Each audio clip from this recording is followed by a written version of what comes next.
Hello and welcome to AMC Movie Talk for movie fans. I'm your host, Erin Darling, and you're watching the show that gives you the latest and greatest movie news along with insight into what it all means. Joining me today, we have our AMC Editor-in-Chief, John Campea. Greetings and salutations, everybody. Good morning, Erin. How are you doing today? I'm doing fantastic. How are you? Wonderful, thank you. Well, I guess without further ado, let's just jump right into the news. The new Marvel film, Thor: The Dark World, opens in AMC theaters everywhere on November 8th. According to a recent interview with the director of the film, Alan Taylor, it seems like Avengers and Avengers 2 director Joss Whedon had a significant role in what we're going to see on the screen. In the interview, Taylor said the following: "Joss came in to save our lives a couple of times," says Taylor. "We had a major scene that was not working on the page at all in London, and he basically got airlifted in like a SWAT team or something. He came down, rewrote the scene, and before he got back to his plane, I sort of grabbed him and said, and this scene, and he rewrote 2 other scenes that I thought had problems. Then, finally, we let go of him, he took off again, and we shot the scenes. And they were much better and much lighter on their feet. Much more fun, much more surprising than what we had been trying to do." So, John, what do you think of Whedon getting involved in the next installment of Thor? I think this is great. I mean, one of the things that a lot of times you hear in the films that, so-and-so is a producer, and sometimes that can mean something, and sometimes it doesn't mean anything at all. Like, a producer can be a very hands-on guy. Kevin Feige is a very hands-on producer. He's there on set every day. He's giving some direction and notes about where he wants to go and, landmarks they have to hit. And then a lot of times you get guys who are called a producer, but they do nothing. Like, they just sign a contract that says, yeah, you can call me a producer, give me a check for $250,000, and I'll be there at the premiere when it opens. And that's kind of the extent of it. It's really nice seeing Joss Whedon involved in this for a couple of reasons. Number one, it's Joss Whedon. And whenever you can get Joss Whedon's sticky little fingers on something, I think that just adds to the overall flavor. I'll let that analogy sink into your head for a second and disgust you. But the other thing is this. I love the fact that Marvel is this playground where they're really committed to consistency and they're really committed to their own internal continuity. And by having a guy like bringing in a Whedon, instead of having some contract writer come in who may be very good and spruce up some scenes, whatever, hey, let's keep this consistent with the worlds we've already created. Let's bring in Whedon.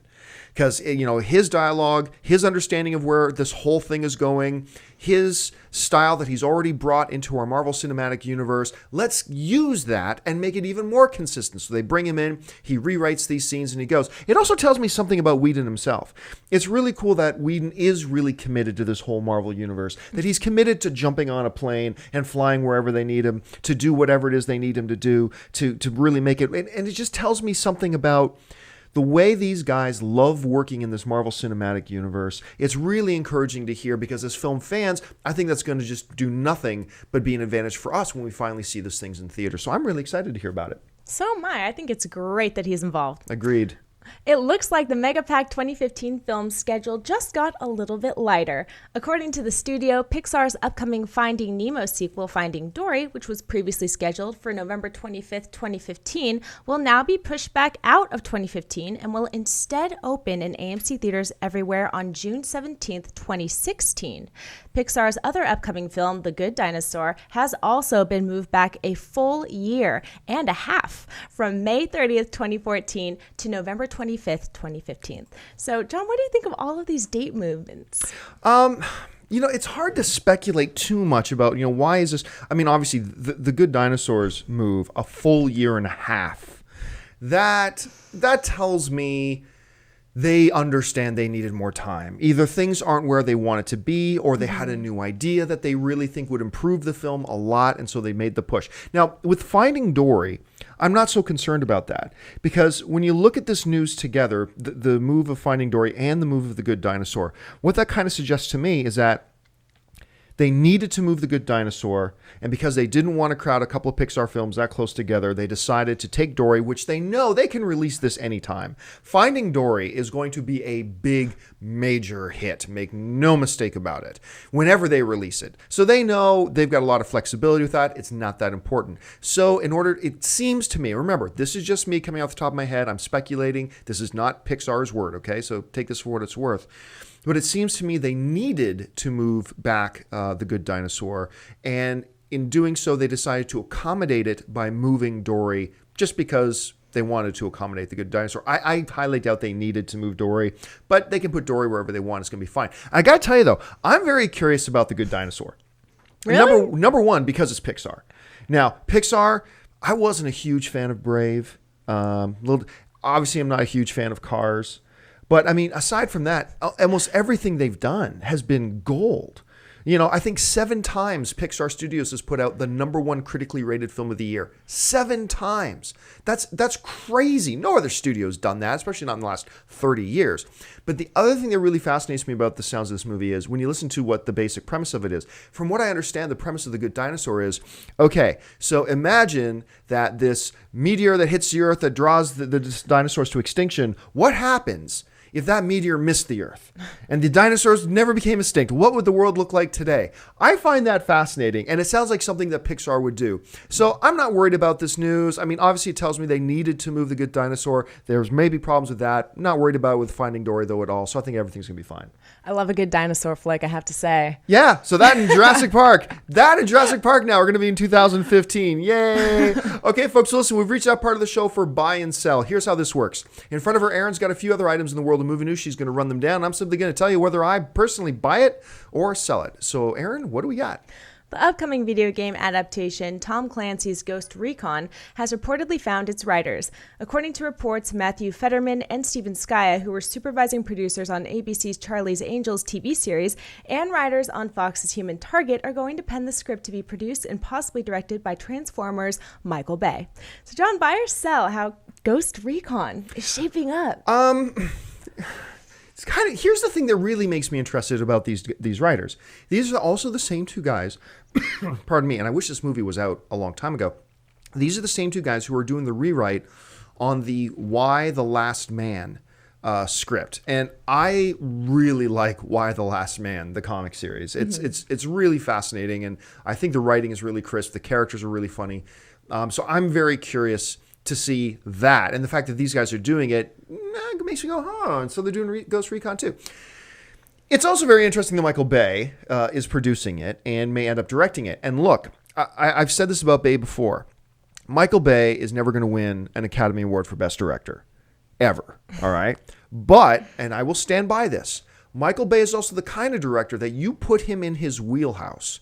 You put Michael Bay in the area that is his comfort zone, and Michael Bay can deliver a very solid, entertaining film. Michael Bay is so pro-military, and he's so boom, and he's so big, mindless sometimes, action and whatever, that you give him a military-esque title, like a Ghost Recon. And there's more to Ghost Recon. Don't get mad at me. There's more to Ghost Recon than just mindless boom. I'm not saying that's all there is to it.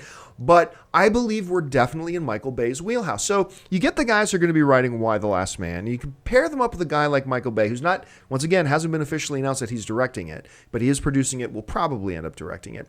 And I think this is pretty interesting. So for me, personally, right now, cautiously, I'm going to give it a buy.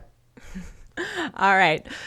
Writer-director David Ayer has tweeted the first photo of Brad Pitt, Shia LaBeouf, Logan Lerman, Michael Pena, and John Bernthal in Fury, which opens in AMC theaters everywhere on November 14th, 2014. Fury is set at the very end of World War II in April 1945. As the Allies make their final push in the European theater, a battle-hardened army sergeant named War Daddy, Brad Pitt, commands a Sherman tank and her 5-man crew on a deadly mission behind enemy lines. Outnumbered and outgunned, War Daddy and his men face overwhelming odds in their heroic attempts to strike at the heart of Nazi Germany. So, John, buy or sell this picture of Fury? Oddly enough, I'm going to sell it. I think this is a corny looking picture. I mean, and don't get me wrong, I'm very much looking forward to this movie. I love World War I, World War II. I love these types of movies. And I love Brad Pitt. My respect for him as an actor grows more and more every single year. I really like the cast. Having the Walking Dead dude in there is also pretty good. Having like Logan Lerman, who I think is a terrific young actor. I've had my eye on him for like 5 years. That just made me sound like a pedophile. I've had my eye on him for like 5 years. I think he's a solid talent. And everybody that got there, this is a great cast. But the picture itself, as I bring this image back up again, the picture itself makes it look like it's a Broadway play. I mean, doesn't this? Right. It looks like it's just some stage with some cardboard prop tank with the guy sitting on it. So, I mean, as far as, the first picture you're going to release of this film, I think this one was a bad choice. I'm looking forward to the film, but for the picture as a whole, I got to give it a sell. It looks like a screensaver. It really, really does. Yes. Crazy. Didn't even think about that until I just saw it. Thank you for that insight, John. I'm sorry I ruined the picture for you all. With his TV show Breaking Bad coming to a close, actor Bryan Cranston is reportedly set to join the upcoming biopic of blacklisted screenwriter Dalton Trumbo, who is going to be directed by Jay Roach, who also directed such films as The Campaign and Meet the Parents. Trumbo published his first novel, Eclipse, in 1935 with his first screenplay, director Louis King's Road Gang, hitting the big screen the following year. With more than a dozen subsequent credits to his name, Trumbo was the highest paid screenwriter of his day when he was brought before Senator Joseph McCarthy's House Un-American Activities Committee. Refusing to testify, Trumbo was blacklisted but continued to write under fake names, winning Academy Awards for both Irving Rapper's The Brave One and William Wyler's Roman Holiday. So, John, buy or sell Cranston joining Trumbo? I got to give this a buy. I think this is a really good fit. Cranston, I believe, is just... He's an incredible talent. And so far in the world of film, he's been given supporting roles, and he's done great in the supporting roles. Everybody likes to jump up and down on the Total Recall remake. Really? I actually thought the Total Recall remake was better than the original. Just people get very mad when I say that, but it is what it is. Anyway, I thought Cranston, I think we can all agree, I think Cranston was a really good bad guy for the little bit of a corny nature that role kind of required. And I loved him in Argo. I thought he was terrific in Argo. So I've really wanted to see him get some more solid opportunities. This sounds like a great role. This sounds almost like an Oscar bait kind of role, to be honest. And I think a guy like Cranston is really going to be able to sink his teeth into this and do well. Fingers crossed. I'm hoping for the best for the guy, but I think this is a good fit. I think this is a great talent. So for me, it's going to be a buy. All right, folks, listen, we've reached that part of the show for Mailbag. Look, if you've got a topic or a question you would like us to address on the show, you can email us anytime by emailing us at amcmovietalk@gmail.com. Every day we pull a couple questions out of the mailbag. We've also got a weekend show called AMC Mailbag on Saturdays and Sundays where all we do is take mailbag questions. But right now we've got a few pulled out. Erin's got them in front of her. So Erin, what do we have? Our first question comes from King Pact, who writes in, "Hey AMC, how are you guys? I know we'll be getting Batman and Man of Steel 2, but is there room for one more? John, you've talked about flashbacks that can help establish Batman's character without another origin story, but I think they could go a slight step further. Should there be sightings, claims, or videos of a red flash of light saving people in Metropolis during the Zod fight, or some other unmentioned disasters? What do you guys think of semi-introducing characters like Flash, Wonder Woman, or someone else in a subtle way?" Yeah, for those of you who don't know what he's talking about when I mentioned that using flashbacks with Batman, my idea, it's not my idea. I think this is what they're going to do. But what I was suggesting was that I believe instead of giving us a big background and an origin story for the new Batman, which we don't need another origin story for Batman. I mean, they'll give us something very small and brief. But what I was suggesting was that they do flashbacks in the next movie of the Zod and Superman fight that was destroying Metropolis and give us glimpses and sights of Batman running around actually saving people while that battle was going on. Maybe give us glimpses of Batman, intercepting and looking at Zod's transmission, that "you are not alone" kind of transmission that goes out. Those sorts of things. Maybe even my favorite would be when Lois Lane confronts Clark Kent, I believe at his dad's grave. When she first confronts him, they talk about it, to see standing off behind a tree somewhere, see Bruce Wayne listening in, because Bruce Wayne figured it out on his own because Batman's just that smart. I mean, I would love all that kind of stuff. Now, what King Pact is suggesting is also something that I completely endorse. I've said for a while that I love the way Marvel did everything with introduce a character in a movie, introduce another character in their own movie, and then bring them together. I think DC should do it a little bit reverse, which is introduce some of their lesser known characters with their bigger characters to give them some popularity and give them the legs that they would need to then be able to stand in their own standalone film. So the idea of, say, taking Man of Steel 2, the Batman vs. Superman film, and giving us glimpses or even minor introductions to characters like Flash Or even more importantly, I'll go out on a limb and say, give us, a little bit of an introduction maybe into a Wonder Woman. Give us something that is then something to build off of going into future films. Now, whether it's Wonder Woman or Flash or Martian Manhunter or Hawkman, I don't really care, but just give us little glimpses to start establishing the future DC universe. And we all know we're talking about Justice League. So I think this is a great opportunity. You're never going to have a bigger audience than with Batman versus Superman. It's going to be the biggest audience, I think, in film history. Bring in these characters, give us introductions so they can build off and go forward. I think it's a great idea, King Pack. I'm completely with you on that. I have been the whole time. Nice. I'm not a fan of flashbacks, except in comedies. However, in Man of Steel, that's my one exception. I loved those flashbacks. Oh, good. Little Superman. Oh my gosh. Little Superman. Just pulled at my heartstrings. All right, our next question comes from Dragon Ronan, who writes in and says, "Hey guys, I love the show. Since you are all no strangers to the topic of superhero movies, I wanted to ask you something that has been in my mind. If Days of Future Past is indeed Hugh Jackman's last outing as Wolverine, do you think they should not only reboot him with a new actor, but also the X-Men film franchise as a whole? If so, do you think that they should include some of the newer characters from the comics that the general public is not familiar with, such as Dakin or my personal favorite, Romulus? Love to hear your thoughts on these two or any others. Keep up the great work." Well, this brings up a topic we've talked about before, really. Well, first of all, let's get to the last part of your question. You were talking about Romulus or Dakin or whatever, and I think Dakin was Wolverine's son in some timeline. Okay.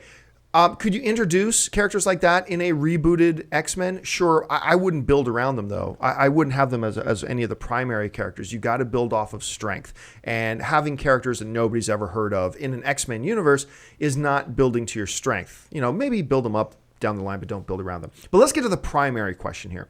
If Hugh Jackman is going to call it a career as far as Wolverine goes, and he has served us long and served us faithfully, but if he decides to call it a career, I believe there are many ways to do this right, regardless of which decision you make.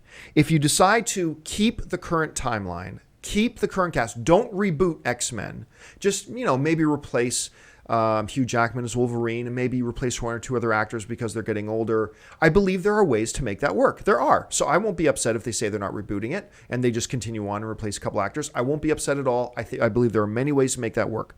However, that being said, if I was the chairman at Fox, which everybody at Fox is thanking whatever God they believe in that I'm not, but if I was the chairman at Fox, here's what I would do. With them getting ready to relaunch Fantastic Four, and we keep hearing murmurings coming out of Fox that they want to create their own shared universe, much like Marvel has their own shared universe in their cinematic universe, then I believe this will be the right time to reboot X-Men entirely. You're rebooting Fantastic Four, reboot the X-Men, have them all start fresh in a brand new DC-themed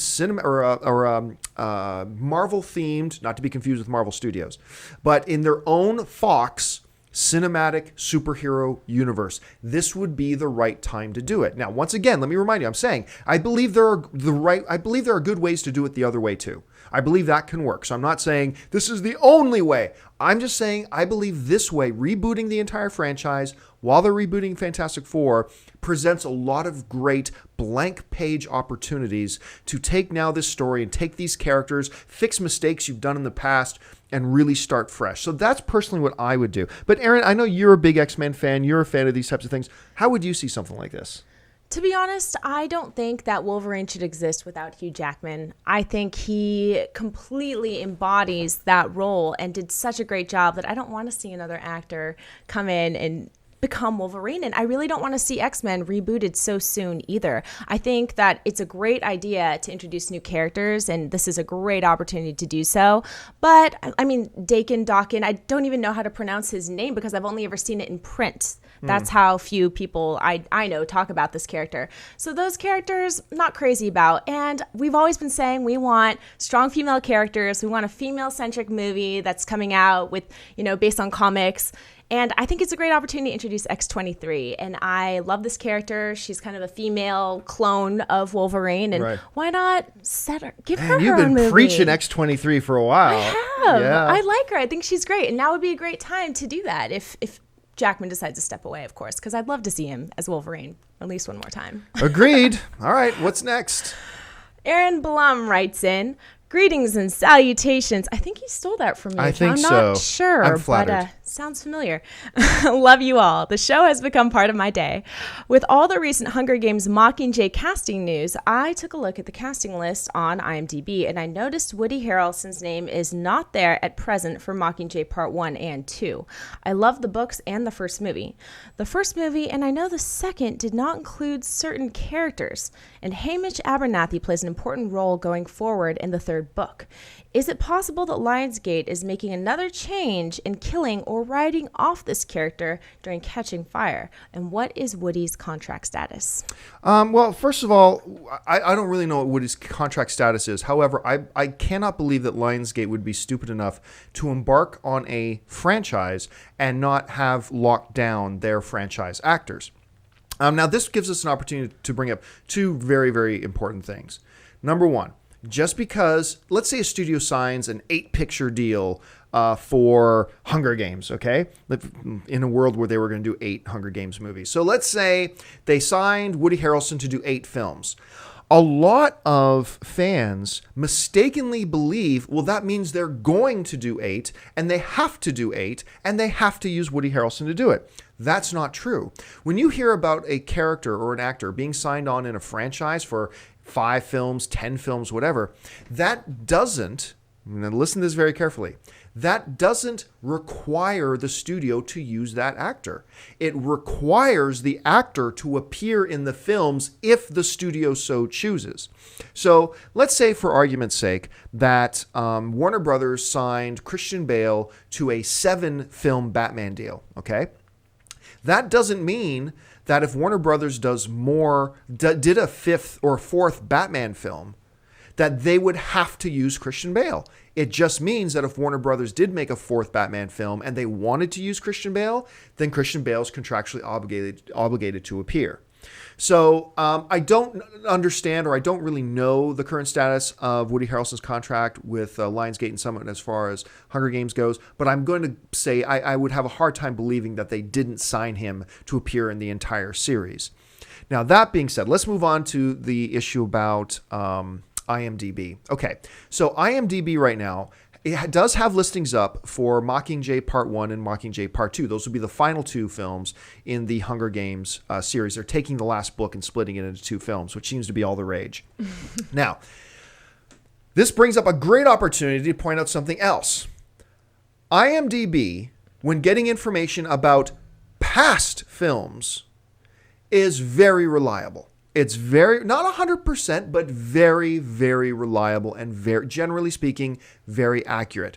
However, when talking about future films, IMDb is generally not something you should look to for reliable or authoritative information, because IMDb has mechanisms built in where different people can put up different stuff. So, for instance, I know there are already some synopsises put up on some movies coming in 2015 that are completely false, because fans have been able to get in there and put up some bull synopsis, whatever.